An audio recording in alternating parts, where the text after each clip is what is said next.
Good morning. It's fucking early for me, but today it's Amiga 34 and I'm excited. Let's go. Never leave the house without a coffee. It's Amiga time. Control your destiny.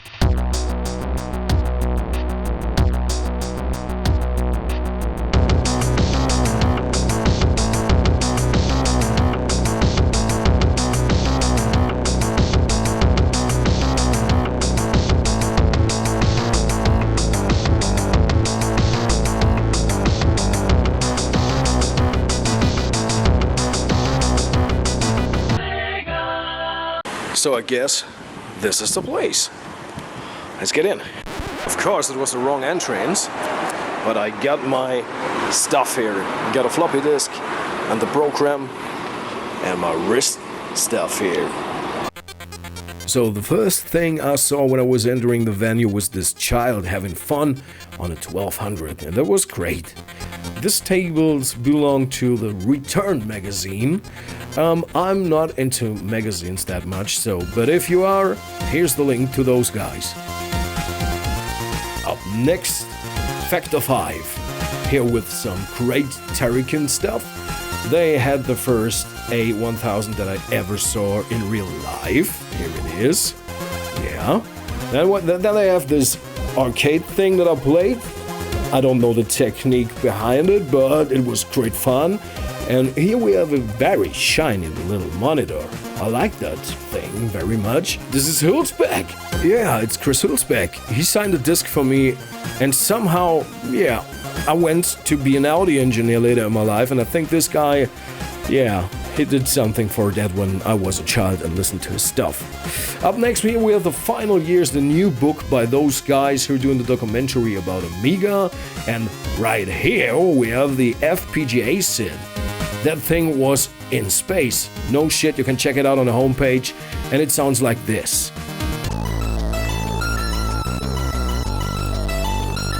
Here's some stash, some bazaar, and then there's the vampire stuff. Oh my god, high-tech Amiga stuff. I'm not very much into that, but if you are kinda into that stuff, check out the homepage. They had a shitload of machines running there.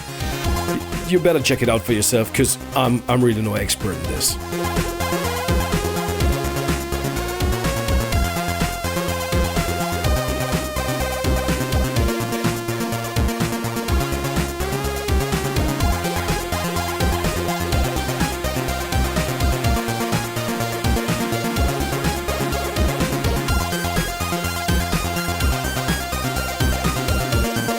They were also running this coffin thing, which is a collection of stuff, like an OS for these machines. And yeah, that's really high-tech Amiga. Not my case, but it's impressive.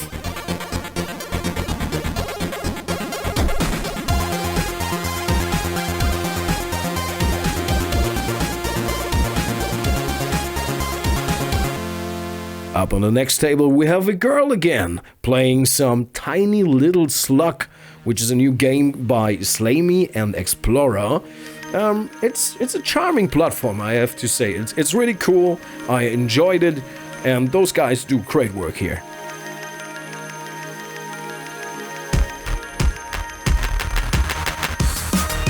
Have a look at that CRT and that graphics. It's awesome. And look at that Bubble guys on top of the monitor. I love Bubble.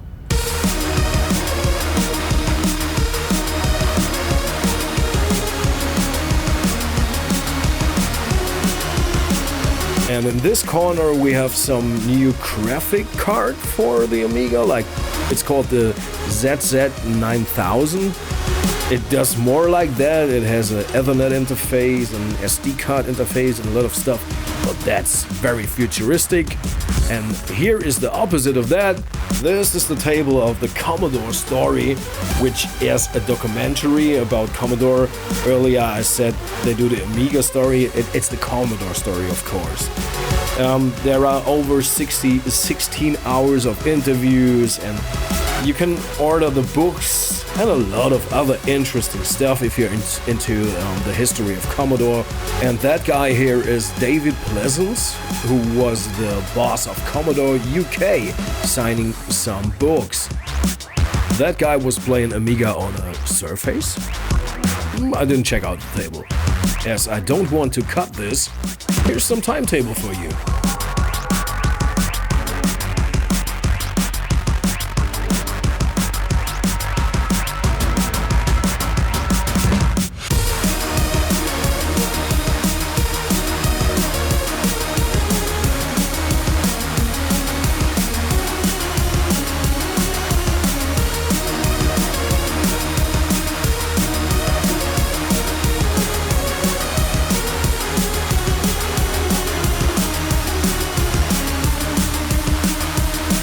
Up next we have Hyperion.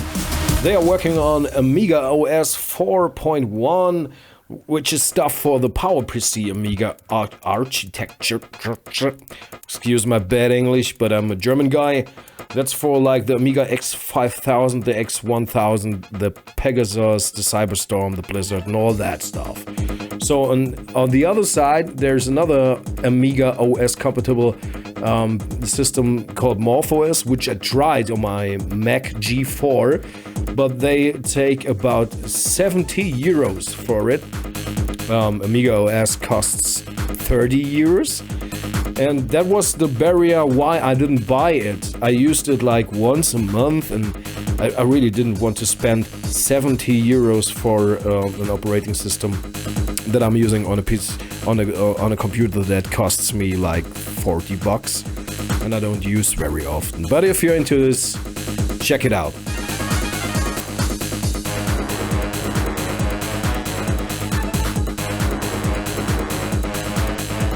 On this table we have some point-and-click game called, what was it called? The Secret of Middle City. And it looked cool, but it's obviously for the PowerPC stuff. So I wasn't into that at all, but I'm gonna take a look at it. Maybe I'm gonna play it on emulation if it's really good. Yeah, we'll see.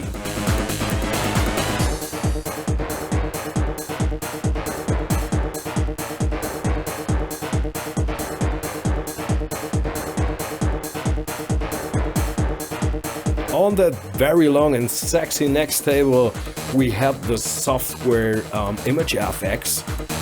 I don't know what to do with it because really, if I want to do ImageFX, I use PC or Linux stuff. So this wasn't interesting for me too.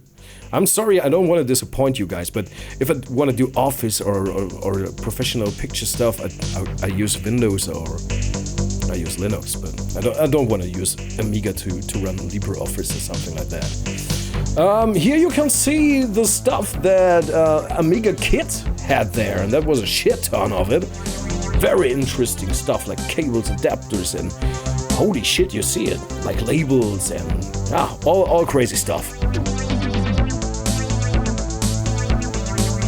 this is a real beauty, an A1200 with a black keyboard. Oh my god, what a sex machine.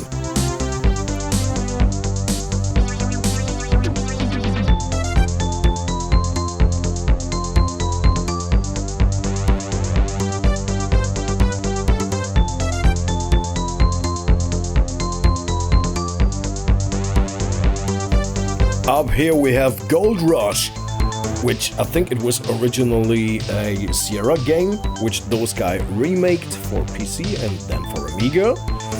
And on the next table we had the new Amiga keyboards. I tried them for a while, but I didn't quite like them.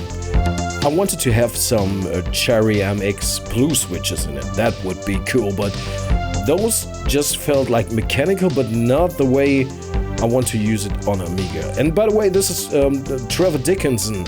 Yeah, I made a photo with him and David Pleasance on that day. Those guys are crazy funny, and they have a positive attitude on all Amiga stuff, so yeah. Here's a transparent Amiga 1200 case, which is coming from the Kickstarter campaign some years ago, I guess. It looked pretty awesome.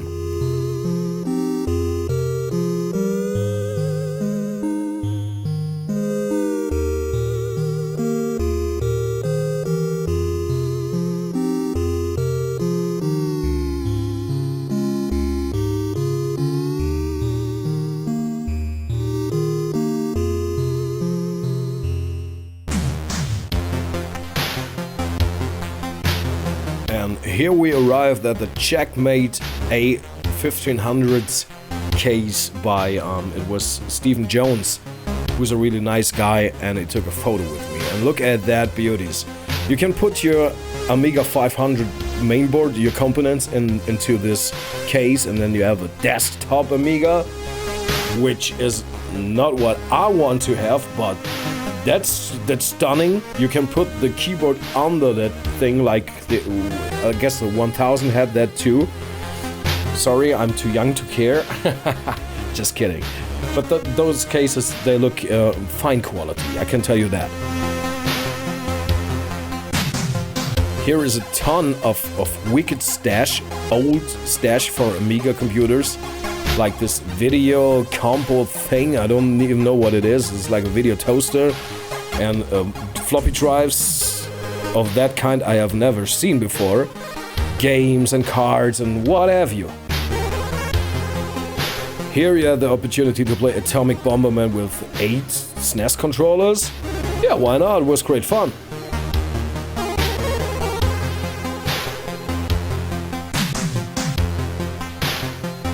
This beauty was owned by NASA, which is cool. God damn it, it's official property of NASA. Like, they do calculations for space and shit on this 2500. So no wonder they are so successful in what they're doing, as long as they use Amigas for that.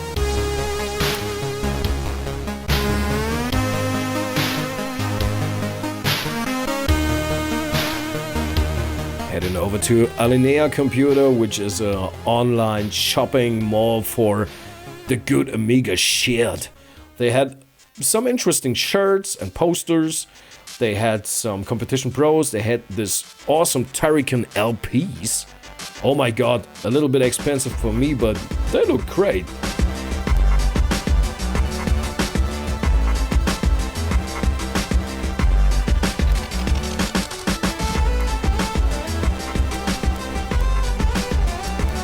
There's a vampire running the Reshooter by Richard Löwenstein. And I was talking to Mr. Löwenstein. He signed a disc for me. And he told me that he had to program a lot of stuff very tightly to run on this vampire hardware. But they did it. And I can tell you, it's running smooth there. It's running really great. And Reshooter is a game you definitely have to check out. One of the biggest magazines for Amiga, Amiga Future, was there. As I told you before, I'm not that magazine guy, but impressive selection they had there. Really. Jesus Christ.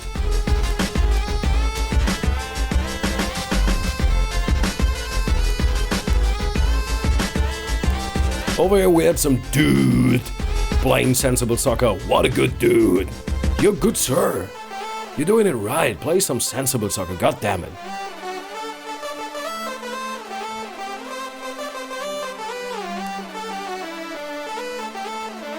That's the area where I was hanging around a lot. It was a smoking area. I don't smoke, but I vape, and it was like nice temperatures out there. Here we have some boxes and lots of stuff on the next table, which was a mixed table of some guys. Let's see what we have over there. Here's some high-tech, high-end Amiga running OS 4.1 and a game called Hurricane. I didn't notice that at all. Okay, funny things were going on there. Oh, there's an ACA 500 Plus. I have this. It's so great. It's the best thing you can do for your 500. Here's Reshoot R on a CD32. Here's a joystick. Maybe I'm a noob now, but I don't know what joystick it was. I played it and it was awesome. God damn it, it was awesome. Maybe you guys know what it is and you laugh at me, but it was cool. I don't know what it was. And here was some kind of management. Here's the transparent A1200 in action with a black keyboard, which is awesome. It looks good.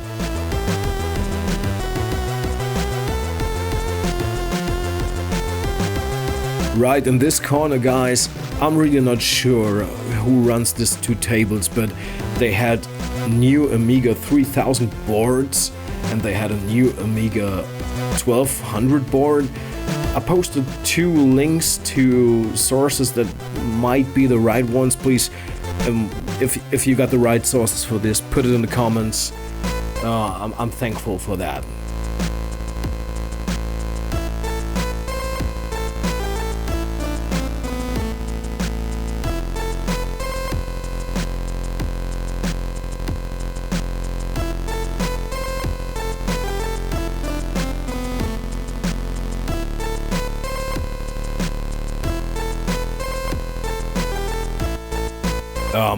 This guy has a very nice beard, and he knows it. He knows he has a nice beard.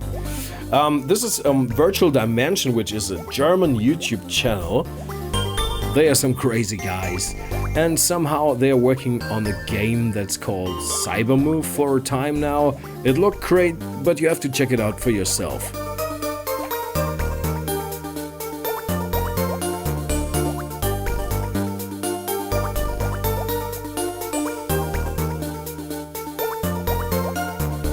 And here, where the live talks, the sound was very noisy because all the people were talking and walking and doing all the crazy stuff. So they pulled this curtain later on, which improved the acoustic, the sound a bit, but it wasn't perfect. I wish there were a separate room. This is Dan Wood, yeah, YouTube legend for Commodore Amiga stuff. I really wanted him to sign me a disc. But on Sunday I was waiting for him, but he didn't show up, so I think he was checking out the German pubs very briefly. This is the Creek stick. This is the package of the Creek. This is the Creek stick. The other one was the package of it. I played it. It's a very sturdy new joystick coming from Kreese. I played it here with the Reshoot R, the new shooter game by Richard Löwenstein. And there he is, Petro Tyshchenko, I hope I pronounced it right, one of the key persons bringing Commodore to the European market. He's a legend.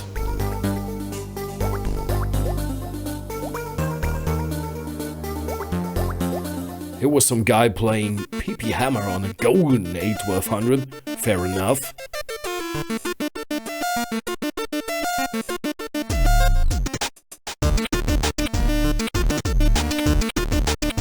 And this is a real black beauty. I mean, I really love the screen in black, and the CD TV was a cool machine. And this is Dascon. This is the guy I met up there. This was one of the reasons I was traveling there, because, you know, all this stuff is cool, but meeting people that you're really interested to meet, that's the cool shit. And that happened there, and Dascon is a great musician. A great and funny guy, and yeah, we had a lot of fun, and he introduced me to a lot of interesting people. This was like a monochrome something on a Sage 2, which is obviously somehow Commodore compatible. And holy shit, I don't like white computers, but this is an exception. This looks exceptionally good. A white Amiga. Jesus Christ, check it out. It was awesome with this glass plate, so you can see what's going on inside. Cool thing, man. The same I can tell about this Amiga. They just ripped some shit off and put some glass and LEDs in, and I'm totally in. Yeah. Here we see a usual 600 and a nice mouse. Holy fuck! What is that? What a power supply. You can watch it work. I was a little bit pissed about that they didn't sell any alcohol, no beers. So I had to bring my own there. I don't know if it was allowed, but I did do it. And it was cool. And I was kind of getting drunk. This is a Braunschweiger, by the way. I don't know what it is, but it's a Braunschweiger. And it's red and it's Amiga. So here at that table, I thought I would meet the developer of all this stuff, but it's the guy doing the packaging of all this stuff, the production of the physical stuff. And he does produce some new external floppy cases for Gotex and real floppies, so you can put in your old PC drive or new PC drive and a Kyroflux or an Arduino as an interface, so you have a complete solution to write and read ADF on PC, and it's looking good. This was a beauty. I don't even know what it was exactly, but it was so nice.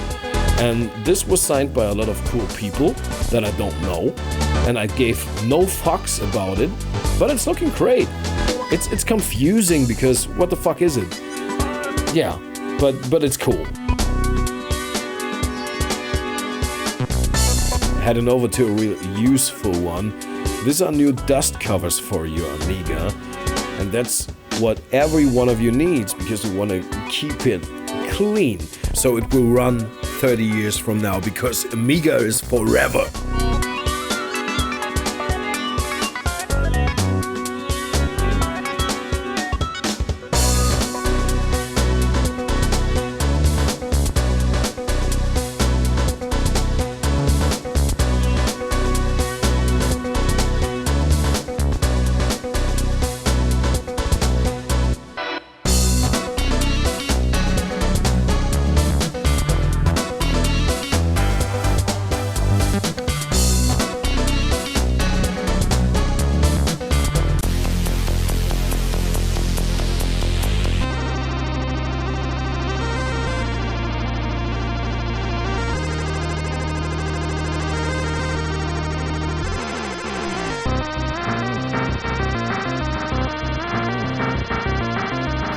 Ravy Abbott incoming, a cool guy that I found on YouTube. He's related to Dan Wood and the Retro Owl podcast and stuff like that, and he was on the Retro Man Cave, which I like a lot. Check out Neil's Retro Man Cave, he's a great guy. So that was that, but I had to add some stuff to the end of the video. First of all, I'm sorry for the shaky quality. I had a €60 camera here, no stabilization or something. I had the voiceover I'm doing right now, I'm not doing on my studio mic, I'm doing it on a €20 China mic, because DaVinci doesn't give a fuck about my audio interface. I didn't even plan to film it, but in the end, I was happy that I took my camera with it and I filmed it, and I could leave you some impressions.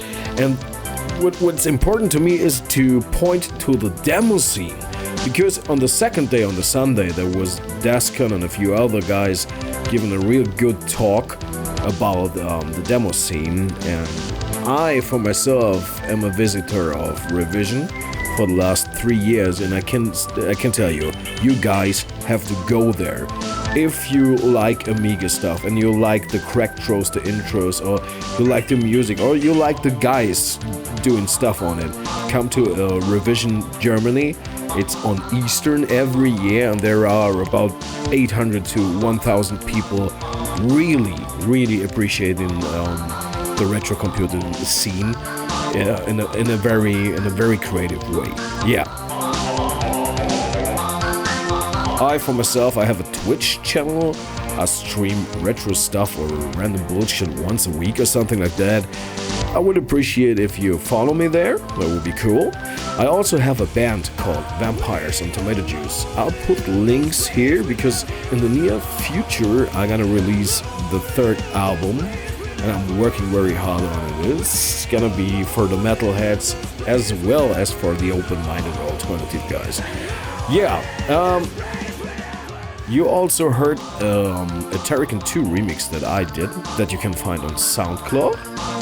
I also met some interesting guys who are working on a new Genesis version for the C64, like the 30th anniversary edition or something like that.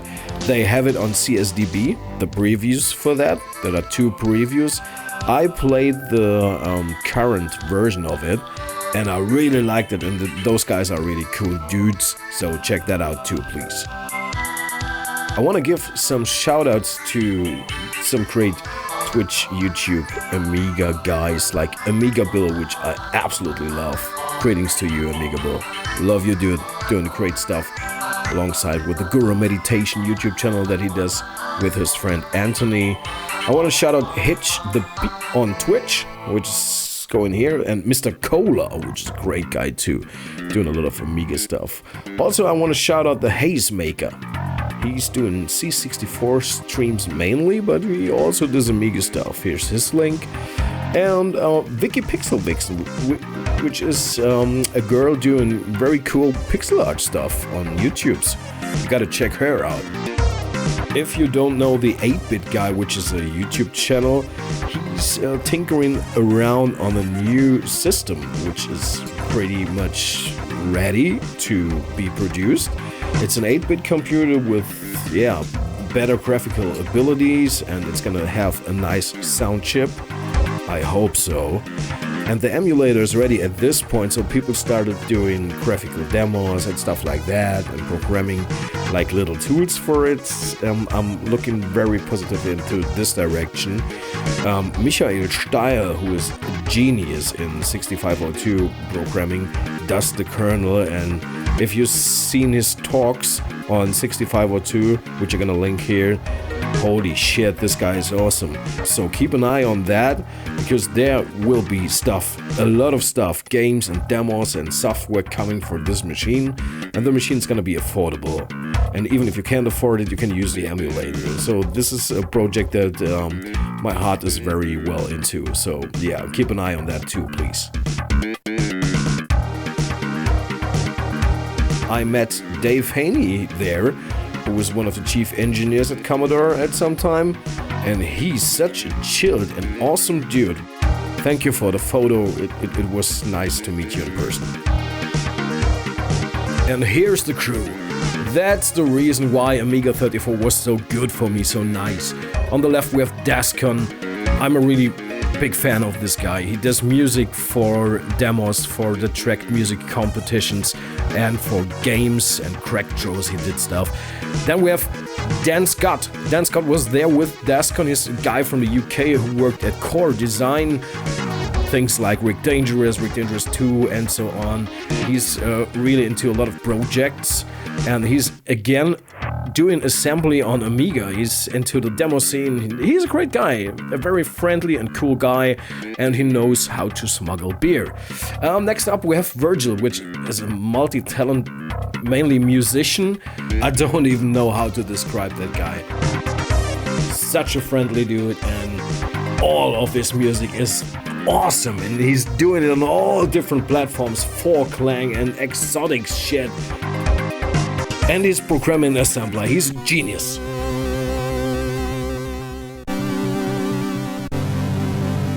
And the guy on the right, well, that's me. And I hope you enjoyed that video. Thank you very much for watching, and have a good day.